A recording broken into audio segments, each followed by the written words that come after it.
बिस्मिल्लाहिर्रहमानिर्रहीम। शहनशाह ए बगदाद, सुल्तान उल औलिया, पीरों के पीर, वलियों के मीर, वो जिनके कदम तमाम औलिया की गर्दन पर हैं, हज़रत शेख अब्दुल कादिर जीलानी रहमतुल्लाह ताला अलैह, गौस ए पाक, जिनकी करामात से दुनिया आज तक रोशन है। कहते हैं जब गौस ए आज़म का नाम लिया जाता है तो रूह कांप उठती है, दिल में अजब सी कैफियत तारी हो जाती है। वो जिनकी निगाह से नसीब बदल जाते हैं, जिनकी दुआ से मुर्दा दिलों में फिर से ईमान की रोशनी जाग उठती है। आज हम आपको सुनाने जा रहे हैं गौस ए पाक रहमतुल्लाह ताला अलैह के वो रूहानी वाक़यात जिनसे आपकी रूह तक सैराब हो जाएगी। वो वाक़यात जो साबित करते हैं कि औलिया अल्लाह की करामात आज भी जिंदा हैं। तो जुड़े रहिए इस रूहानी सफ़र में, जहां आपको गौस ए आज़म की अजमत, ख्वाजा गरीब नवाज की तस्लीम और बाबा फरीद की शान का नज़ारा मिलेगा। अस्सलामु अलैकुम दोस्तों, आप सभी का हमारे नोटबुक लाइफ यूट्यूब चैनल में तहे दिल से खुश आमदीद हैं। दोस्तों, ये वीडियो अगर आपके दिलों को सुकून दे रहा है तो इसे दूसरों तक भी पहुंचाएं, ताकि हर एक इंसान इस नूरानी पैगाम से फायदा उठा सके। जब वलियों का जिक्र होता है तो सबसे पहले जिस नाम की रोशनी दिलों में उतरती है वो हैं सुल्तान उल औलिया, पीरों के पीर, वलियों के मीर, गौस ए आजम हजरत शेख अब्दुल कादिर जीलानी रहमतुल्लाह ताला अलैह। उनकी करामात, उनका नूर, उनकी रूहानी ताकत आज भी दुनिया को हिदायत और ईमान की रोशनी से मुनव्वर कर रही है। बगदाद शरीफ की ज़मीन वो मुक़द्दस जगह है जहाँ से गौस ए आज़म का फैज़ हर सू फैला। वो जगह जहाँ से उनकी एक आवाज़ तमाम औलिया अल्लाह के दिलों में उतरती थी। कहते हैं जिस वक्त गौस ए पाक ने अपनी मजलिस में खड़े होकर ये इरशाद फरमाया, मेरा कदम तमाम औलिया की गर्दन पर है, तो मजलिस में बैठे तमाम औलिया ने सिर झुका दिया, अदब से, एहतराम से। मगर नाज़रीन, ये सिर्फ बगदाद शरीफ तक ही नहीं रुका। हिंदुस्तान की गुफाओं तक पहुंची गौस ए आज़म की सदा उसी वक्त हिंदुस्तान की सरजमी पर एक पहाड़ी की गुफा में हिंदुस्तान के सुल्तान ए तरीक़त ताए ए रसूल हज़रत ख्वाजा मोइनुद्दीन चिश्ती अजमेरी रहमतुल्लाह ताला अलैह इबादत में मशगूल थे। रूह गर्क थी जिक्र ए इलाही में, मगर कुदरत का करिश्मा देखिए, दूर बगदाद में कही गई ये बात हिंदुस्तान के इस मुक़द्दस वली के कानों में पड़ गई। ख्वाजा गरीब नवाज ने फौरन सर झुका लिया, दिल की गहराइयों से जवाब दिया, बेशक या गौस ए आज़म, आपके कदम मुबारक मेरी गर्दन और आंखों पर। सुभान अल्लाह, यह है गौस ए आज़म का मर्तबा, यह है उनकी रूहानी ताकत कि हिंदुस्तान की गुफाओं में बैठे औलिया भी उनकी सदा सुनते हैं, और सिर्फ सुनते नहीं बल्कि तस्लीम भी करते हैं। रूहानियत की वो लहर जो क़यामत तक बाकी रहेगी, गौस ए पाक रहमतुल्लाह ताला अलैह के करामात की ये बस एक झलक है। उनके रूहानी जलवे, उनकी बरकतें, उनकी तालीमात हर दौर में रोशनी बनकर चमकती रहेंगी। हर वो दिल जो सच्चाई और ईमान की रोशनी चाहता है, गौस ए आज़म की बारगाह से कभी मायूस नहीं लौटता। या गौस ए आज़म नज़र ए करम फरमाइए। जब रूहानी कुदरतें आपस में मिलती हैं तो वक़्त ठहर जाता है, ज़मीन और आसमान झुक जाते हैं और कायनात भी उस मुक़द्दस लम्हे की गवाह बन जाती है। ऐसा ही एक मुबारक वाक़या जो आज भी आशिकों के दिलों को रोशनी बख्शता है। हिंदुस्तान के नूर, तसव्वुफ़ की बुलंदी, खानकाही सिलसिले की शान, हज़रत बाबा फरीदुद्दीन गंज शकर रहमतुल्लाह ताला अलैह की गौस ए आज़म हज़रत शेख अब्दुल कादिर जीलानी रहमतुल्लाह ताला अलैह के दरबार में हाजिरी। एक दिन हज़रत बाबा फरीदुद्दीन गंज शकर रहमतुल्लाह ताला अलैह रूहानी खिंचाव के चलते बगदाद शरीफ पहुंचे। उनके दिल में एक अजीब सा कशिश थी, एक बेकरारी थी। जो उन्हें सुल्तान उल औलिया गौस ए पाक के दर पर खींच लाई थी। बाबा फरीद, जिनकी रूह तसव्वुफ के नूर में डूबी हुई थी, दरगाह ए गौसिया पर हाजिर हुए। उन्होंने बड़े अदब के साथ दरवाजे की चौखट को चूमा और दरगाह का दरवाजा खोलने की इजाजत मांगी, लेकिन वहां मौजूद खादिम ने उन्हें रोक दिया और कहा, यह दरवाजा हर किसी के लिए नहीं खुलता। बाबा फरीद मुस्कुराए, उनकी आंखों में रूहानी जलवा झलक रहा था। उन्होंने किसी इंसान से कुछ न कहा, बल्कि सीधे गौस-ए पाक से रुजू किया। बाबा फरीद ने रूहानी जुबान में अपना सलाम पेश किया। अस्सलामु अलैकुम या महबूबे सुबहानी, सुबहान अल्लाह। ये वो लफ्ज थे जिनमें मोहब्बत थी, अदब था और एक वली का दूसरे वली से रूहानी इश्क झलक रहा था।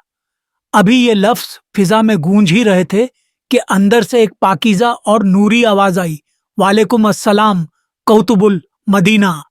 और जैसे ही ये नूरी आवाज आई, वो दरवाजा जो अभी तक बंद था खुद ब खुद खुल गया।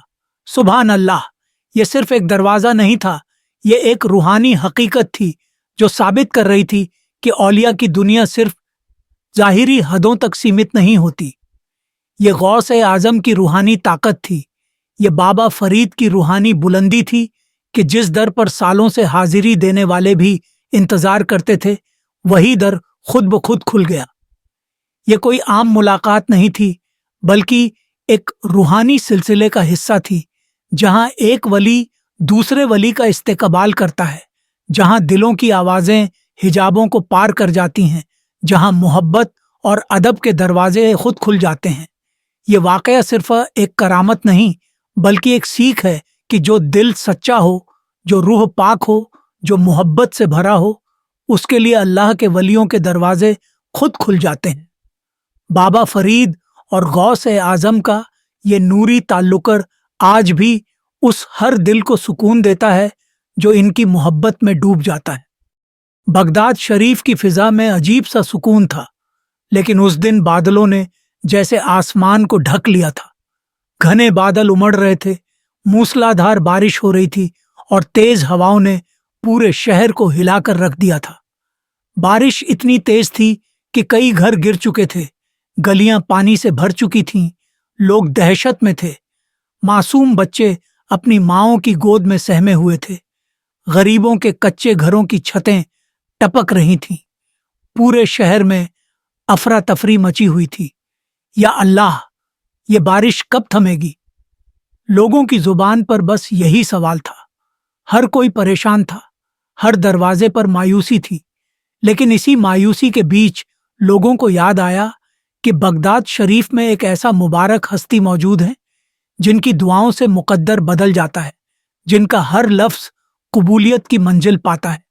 बारिश के पानी से लथपथ लोग मस्जिद की तरफ दौड़ पड़े, जहां रूहानी दुनिया के सुल्तान कुतुब-ए बगदाद गौस-ए-आज़म हजरत शेख अब्दुल कादिर जीलानी रहमतुल्लाह ताला अलैह मौजूद थे। लोगों ने कांपते हुए अर्ज किया, या सुल्तान उल औलिया, ये बारिश हमें तबाह कर रही है। हमारे घर गिर रहे हैं, हमारे बच्चे भूखे हैं, रहमत कीजिए, हमारे लिए दुआ फरमाइए। गौस-ए-आज़म रहमतुल्लाह ताला अलैह ने इश्क-ए-इलाही से भरी निगाहों से आसमान की तरफ देखा। चेहरे पर वही नूरानी जलवा, वही रूहानी सुकून, वही औलियाई जलाल था। आप चुपचाप खड़े हुए और एक गहरी सांस लेकर फरमाया, रब्बुल आलमीन के हुक्म से बारिश थम जाएगी। जैसे ही ये लफ्ज आपकी जुबान से निकले, आसमान से बारिश की बूंदें हल्की पड़ने लगीं, हवाएं ठहरने लगीं, बादलों का गुबार धीरे धीरे छंटने लगा और फिर कुछ ही लम्हों में वो बारिश जो थमने का नाम नहीं ले रही थी, पूरी तरह से रुक गई। लोग हैरत में थे, लेकिन तभी एक और अजीब मंजर देखने को मिला। जैसे ही बारिश थमी, आसमान से एक नूरी रोशनी उतरी जिसने पूरे बगदाद शरीफ को रोशन कर दिया। लोगों ने देखा कि मस्जिद के अंदर एक अजीम नूरानी साया नजर आ रहा था। तभी एक बुजुर्ग रोते हुए आगे बढ़े और कहा, या गौस-ए-आज़म, मैंने अभी अभी ख्वाब में हजरत रसूलुल्लाह की जियारत की। انہوں نے فرمایا عبد القادر میرا بیٹا ہے، اللہ نے اسے سے قدرت کی طاقت عطا کی ہے۔ اتنا سننا تھا کہ پوری مسجد میں سسکیوں کی آواز گونج اٹھی، ہر کوئی پھوٹ پھوٹ کر رو رہا تھا۔ اسی بھیڑ میں ایک بیچاری ماں بھی تھی جس نے اپنے بیٹے کی لاش گود میں اٹھا رکھی تھی۔ تیز بارش اور ٹھنڈ کے کارن اس کا بچہ دم توڑ چکا تھا۔ وہ روتی ہوئی غوث اعظم کے قدموں میں گر گئی اور عرض کیا، یا غوث اعظم، اگر آپ کی دعاؤں سے بارش رک سکتی ہے تو میرا بچہ بھی زندہ ہو سکتا ہے، اللہ کے لیے میرے بیٹے کو لوٹا دیجیے۔ غوث اعظم رحمت اللہ تعالی علیہ نے بچے کی طرف دیکھا، پھر آسمان کی طرف نگاہ اٹھائی اور کچھ پڑھ کر ہلکے سے بچے کے سینے پر پھونک ماری۔ سبحان اللہ! وہ بچہ جو ٹھنڈ اور بارش کی وجہ سے مر چکا تھا اچانک ہلنے لگا، اس کی سانسیں لوٹ آئیں، وہ آنکھیں کھول کر اپنی ماں کی طرف دیکھنے لگا۔ لوگوں کی آنکھوں میں آنسو تھے، لیکن یہ خوشی اور حیرت کے آنسو تھے۔ جس بارش نے انہیں راتوں سے بے چین کر رکھا تھا وہ محض ایک لفظ پر ٹھہر گئی تھی۔ جس بچے کی سانسیں تھم چکی تھیں وہ ایک کرامت سے زندہ ہو گیا تھا۔ کوئی زمین کو چوم رہا تھا، کوئی ان کے ہاتھوں کو چومنا چاہتا تھا، کوئی سجدے میں گر کر اللہ کا شکر ادا کر رہا تھا۔ مسجد میں موجود ہر انسان اپنے دل کی گہرائیوں سے کہہ رہا تھا، یا غوث اعظم، آپ کی دعا کا کوئی جواب نہیں۔ بارش تھم چکی تھی، لیکن جو روحانی بارش غوث اعظم کی کرامت سے دلوں پر برسی تھی وہ اب تک ہر دل کو تازہ کر رہی تھی۔ بغداد شریف کے ہر گلی، ہر مکان میں اس کرامت کی چرچا تھی۔ بزرگ اور بچے، امیر اور غریب، سب کی زبان پر بس ایک ہی نام تھا، یا غوث اعظم، آپ کی روحانی طاقت کو سلام۔ لیکن کرامتیں یہیں ختم نہیں ہوتی۔ یہ تو بس ایک جھلک تھی اس روحانی جلوے کی جو غوث اعظم کی زندگی میں ہر لمحہ موجود رہا۔ ایک بار کچھ تاجر ویاپاری بغداد سے دور سفر کر رہے تھے۔ ان کا جہاز سمندر کے بیچوں بیچ پھنس گیا۔ تیز طوفان نے جہاز کو ہلا کر رکھ دیا تھا۔ بڑی بڑی لہریں جہاز کو نگلنے کے لیے بے قرار تھیں۔ چاروں طرف بس موت کا خوف تھا۔ لوگوں نے چیخ پکار مچانی شروع کر دی۔ کسی کو کچھ سمجھ نہیں آ رہا تھا کہ کیسے اس تباہی سے بچا جائے۔ اچانک ان میں سے ایک بزرگ نے کہا، سب لوگ ایک ساتھ غوث اعظم کا وسیلہ لے کر اللہ کو پکارو۔ سب نے مل کر روتے ہوئے فریاد کی، یا غوث اعظم، ہماری مدد کیجیے، ہماری کشتی ڈوب رہی ہے۔ جیسے ہی انہوں نے یہ کہا، اسی وقت ایک نوری سایہ جہاز کے پاس دکھائی دیا۔ لوگوں نے دیکھا کہ سفید لباس میں ایک مبارک ہستی لہروں کے اوپر کھڑے ہیں۔ انہوں نے اپنا ہاتھ اٹھایا اور ہوا کی طرف اشارہ کیا۔ طوفان اچانک شانت ہو گیا، لہریں ٹھہر گئیں اور جہاز جو ڈوبنے ہی والا تھا وہ خود بخود کنارے کی طرف بڑھنے لگا۔ لوگوں نے محسوس کیا کہ یہ غوث اعظم کی روحانی طاقت تھی جس نے سمندر کی لہروں کو بھی اپنا حکم ماننے پر مجبور کر دیا۔ غوث اعظم رحمت اللہ تعالی علیہ کے مرید حضرت ابن اسماعیل بہت نیک اور پرہیزگار انسان تھے، لیکن ایک بار کسی وجہ سے ان کا انتقال ہو گیا۔ ان کے گھر والے بہت رو رہے تھے۔ دفنانے کے بعد بھی ان کی ماں کا دل بے چین تھا۔ رات کو جب ماں سوئی تو اسے خواب میں اپنے بیٹے کی تکلیف محسوس ہوئی، جیسے وہ کسی مصیبت میں ہو۔ وہ ماں تڑپ اٹھی۔ اگلے ہی دن وہ غوث اعظم کی بارگاہ میں حاضر ہوئی اور کہا، یا غوث اعظم، میرے بیٹے کو بچا لیجئے، میں ماں ہوں، میری ممتا بے چین ہے۔ غوث اعظم نے سر جھکا لیا، ایک لمحے کے لیے رکے، پھر اپنی نگاہیں آسمان کی طرف اٹھائیں اور ارشاد فرمایا، جا، تیرا بیٹا زندہ ہے۔ میرے ساتھیوں، آپ سبھی کا بہت بہت شکریہ ویڈیو کو پورا دیکھنے کے لیے۔ ویڈیو پسند آیا ہے تو چینل کو سبسکرائب، لائک اینڈ شیئر کرنا نہ بھولے۔